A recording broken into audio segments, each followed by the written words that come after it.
Apa kabar? Aku harap kabar kalian baik-baik saja. Dan sekarang ini sebetulnya adalah sebuah video yang harusnya aku lakukan dari lama, tapi entah kenapa setelah beberapa video terupload baru aku ngerasa siap untuk. Awalnya aku nggak mau ngomong tentang ini, but I feel like I have to. Karena mungkin banyak di antara kalian yang sadar, atau banyak di antara kalian yang nggak notice, atau banyak di antara kalian yang mungkin bahkan memilih untuk telanjur unfollow, atau telanjur pergi, atau bahkan bertahan, terima kasih. Tapi akun ini berubah nama. Wow, I feel like I'm really doing a very big thing now, and it really feels like exposing myself. But where were we? Sorry ke distract. I feel like I'm exposing myself for real. Tapi ya, ini adalah sosok yang biasa kalian dengar suaranya di belakang image Deletion Priestess. Hai. Maaf ya kalau nggak sesuai ekspektasi kalian. Dan aku bener-bener hari ini lagi nggak pakai makeup. Hari ini aku habis ketemu dengan surprisingly salah satu klien lama dan salah satu peserta kelas atau peserta coaching yang pernah yang dipertemukan Tuhan, dipertemukan semesta dalam caranya. Anyways, di sini aku mau bahas tentang alasan kenapa aku terpanggil untuk ganti nama, untuk meminimalisir situasi yang mungkin simpang siur. Karena kalian bingung pasti, ini siapa? Kenapa gue follow orang namanya Stephanie Lensang? Stephanie Lensang itu siapa? Kenalan yuk. Mungkin kalian lebih kenal dengan Deletion Priestess alias Tarot Reader, yang sebelumnya itu temanya full dengan kartun, yang sebelumnya rambutnya ungu-ungu tapi ternyata aslinya rambutnya warnanya coklat, yang sebelumnya di kartun itu nggak pakai kacamata atau pakai dress tapi aslinya orangnya lebih suka pakai kaos. Ya, that's me. Atau mungkin ada yang follow aku di akun personal, karena aku juga aktif di YouTube dengan akun personal aku. Stalking sana, stalking sini. Bukan berarti aku kepo, tapi aku lebih suka nontonin video dengan akun personal aku. Anyways, kenapa akhirnya aku memutuskan untuk ganti nama? Bukan untuk cari perhatian atau bukan untuk cari sensasi. It's just, to be honest, tahun 2020 seperti kalian udah nonton, tahun 2022 itu adalah tahun dimana aku benar-benar ngerasa diuji. Ada yang berasumsi aku kehilangan bakatku untuk tarot reading, tapi jujur malah aku berasa semakin kencang. Tapi tahun 2022 kenapa aku bilang aku diuji? Ini adalah tahun dimana aku merasa aku kehilangan teman, aku kehilangan apa yang aku rasa sudah jadi comfort zone aku, sudah jadi zona nyaman aku. Dan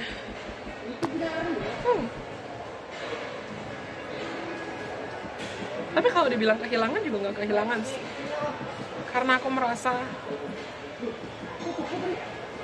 Tuhan punya caranya untuk mengembalikan aku dengan diriku sendiri dan menguatkan kembali panggilan atau vision. Alasan kenapa dari awal aku membuat Deletion Priestess dulu sama sekali bukan untuk cari AdSense, sama sekali bukan untuk cari klien, sama sekali bukan untuk cari uang. Dan alasan yang sama kenapa aku nggak mau terima klien dulu kan, kenapa Deletion Priestess sudah vakum terima klien untuk beberapa bulan. Nah, aku ngerasa nggak bisa bantu personal reading untuk beberapa bulan. I feel like aku nggak mau maksain diri, aku nggak mau bantu orang kalau aku belum bisa nolong diriku sendiri. Dan puncaknya adalah ketika rumahku hampir dibakar orang, rumah orang tua sih, karena aku masih tinggal bareng orang tua. tapi rumah orang tua aku mau dibakar orang tepat ketika aku lagi cuman berdua sama adikku. Itu adalah titik dimana aku ngerasa kayak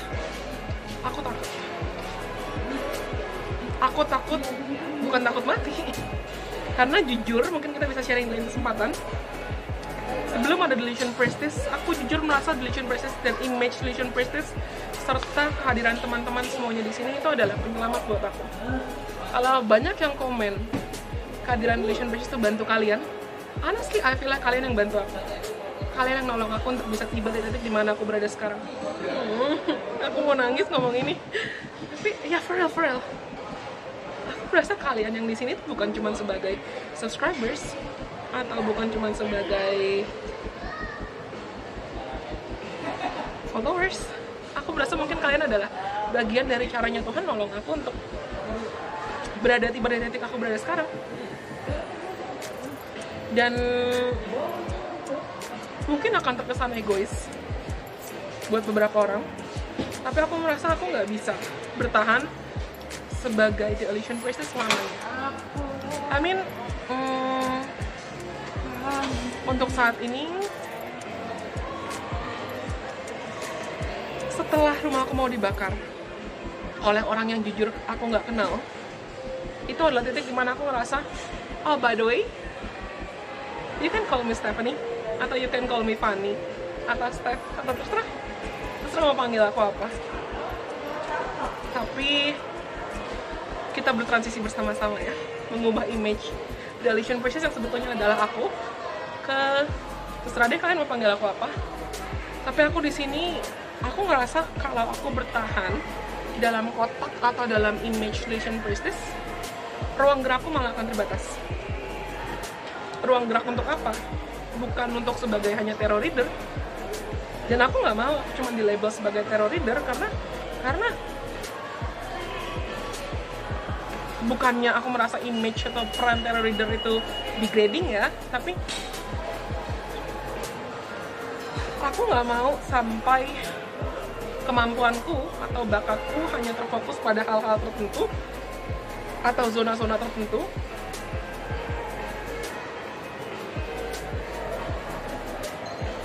Padahal landscape-nya bisa lebih luas dibanding itu. Ibaratnya gini, sejak kejadian rumahku hampir dibakar itu, aku ngerasa callingku semakin kuat bukan hanya untuk menjadi terror reading, bukan hanya berfokus di terror reading, atau bukan hanya berfokus di tarot. Karena aku merasa tarot atau oracle card atau runes atau apapun, pada akhirnya mereka hanya sarana divination tools, mereka alat. Terus semua orang juga punya bakatnya, semua orang punya intuisinya masing-masing. Dan kalau kalian ada yang tahu aku di personal life, siapa yang duga sih aku bakalan muncul ke publik tiba-tiba sebagai terror reader? No one. Oke, aku kira ke pause. Dan aku di sini juga bukan untuk cari followers atau cari subscribers tambahan. Hanya saja aku selalu percaya with great power comes great responsibility. Ketika Tuhan mempercayakan kita tanggung jawab yang besar, ketika Tuhan mempercayakan kita tanggung jawab, ada kekuatan besar, tanggung jawabnya juga lebih besar. Dan what we resist persists. Apa yang kita berusaha kabur atau hindari, pada akhirnya akan kembali lagi. Sebetulnya dari Januari, dari Desember, aku sudah terpanggil untuk ganti nama, sudah terpanggil untuk rebrand. Tapi aku kabur, sampai akhirnya di bulan Mei, Tuhan buat aku sakit. Tuhan buat aku kehilangan suaraku selama 3 minggu. Dan Tuhan buat rumahku hampir dibakar.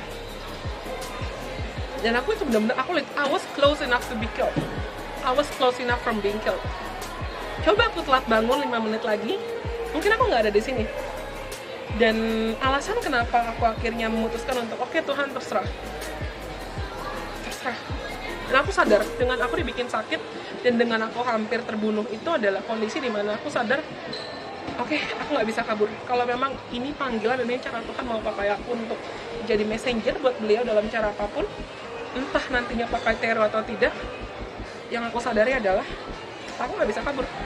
Dan tadi aku ketemu secara impulsif dengan salah satu orang yang pernah masuk ke kelas online dan kelas coachingnya Illusion Priestess, dan dia tiba-tiba, ini pertama kalinya loh, for real, you know who you are, for real, ini pertama kalinya aku ketemu orang, dan dia bilang,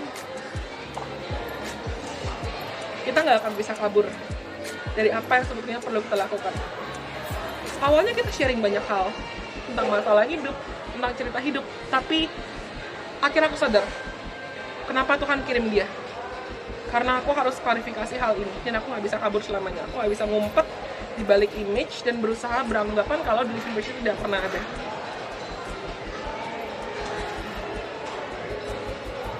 Aku ganti nama bukan untuk meninggalkan kalian. Aku muncul akhirnya ke publik dengan imageku. Oh my god, karena wow, aku berasa kayak ngawang loh. Karena mungkin ada yang tahu gitu, aku pernah jadi choir gereja, aku bertumbuh di lingkungan yang sangat amat Kristiani, dan semuanya,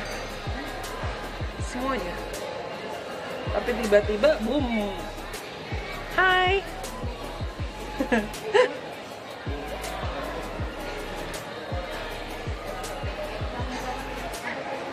Tapi aku tahu satu hal, aku nggak mungkin tiba di titik dimanapun aku berada sekarang kalau bukan karena Tuhan yang nyuruh aku untuk berada di tempat aku berada sekarang. Aku nggak tahu jujur, aku sama sekali nggak tahu jujur, karena dengan munculnya aku ke publik dan aku terpanggil untuk buat konten ini, untuk aku come out kayak gini, ini suatu hal yang baru buat aku. Mungkin aku akan kembali dengan video-video tarot, atau video-video perketat, atau video-video psikologi, atau video-video astrologi, atau video-video lain.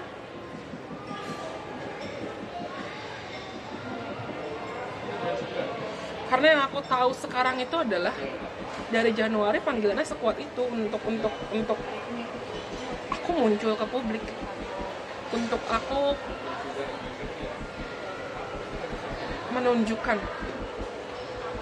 kebesarannya beliau, kebesarannya Tuhan yang bukan hanya menyelamatkan hidupku atau muter balikin hidupku atau ceritaku dari mungkin Stephanie yang terpuruk ke Stephanie yang berada di dimanapun ketika aku berada sekarang.